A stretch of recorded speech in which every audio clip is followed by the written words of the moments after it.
রাজপদবি ছেড়ে এক তান্ত্রিককে বিয়ে করে হইচই ফেলে দিয়েছেন নরওয়ের রাজকন্যা মার্থা লুইস।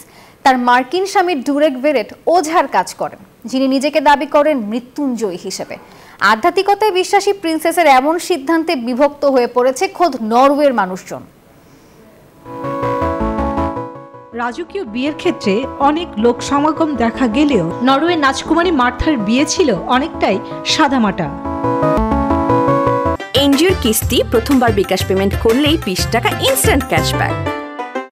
হলিউডে কথিত তান্ত্রিক মার্কিন নাগরিক ডুরেক ভেরেন্টের সাথে নরওয়ের পশ্চিমী শহর গেইরেঞ্জারে গাঁটছড়া বাঁধেন এই দম্পতি। হলিউডে আলোচিত আধ্যাত্মিক গুরু ডুরেক, যিনি নিজেকে দাবি করেন মৃত্যুঞ্জয়ী হিসেবে। মার্থা সবচেয়ে আশ্চর্যজনক এবং চমৎকার একজন নারী। আমি খুব খুশি তার কাছে আমার প্রতিজ্ঞা রেখেছি। নিজের মেয়ের বিয়েতে রাজকুমারী মার্থারের বাবা কিং হারাল্ড ও রানী সোনজা উপস্থিত ছিলেন। এই দম্পতির বিয়েতে সুইডেন এবং নরওয়ে রাজপরিবারের পাশাপাশি বন্ধু, প্রভাবশালী সামাজিক মিডিয়া এবং নরওয়েজিয়ান সেলিব্রিটিরা যোগ দেন। 3 দিনের বিয়ের উৎসবের শেষ দিনে উপস্থিত ছিলেন রাজকুমারী মার্থার আগের সংসারে থাকা 3 মেয়েও। স্থানীয় মিডিয়ার উপস্থিতি খুব একটা দেখা যায়নি, তবে বিয়ের এক্সক্লুসিভ শর্ত হ্যালো ম্যাগাজিনকে দিয়েছিলেন এই জুটি। নেটফ্লিক্সের ডকুমেন্টারি ক্রুতেরও বিয়ের অনুষ্ঠানে দেখা যায়। কিছুটা সহজ করে নিয়েছি।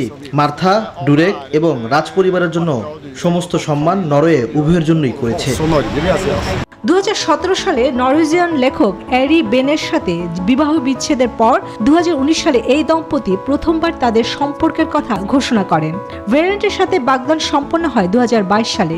রাজদায়িত্ব ত্যাগ করলেও মার্থারের রাজপদবী খেতাব পাবেন, তবে ভেরেন্ট যুবরাজ খেতাব পাবেন না। চন্দ্রানী চন্দ্রা, নিউজ 24।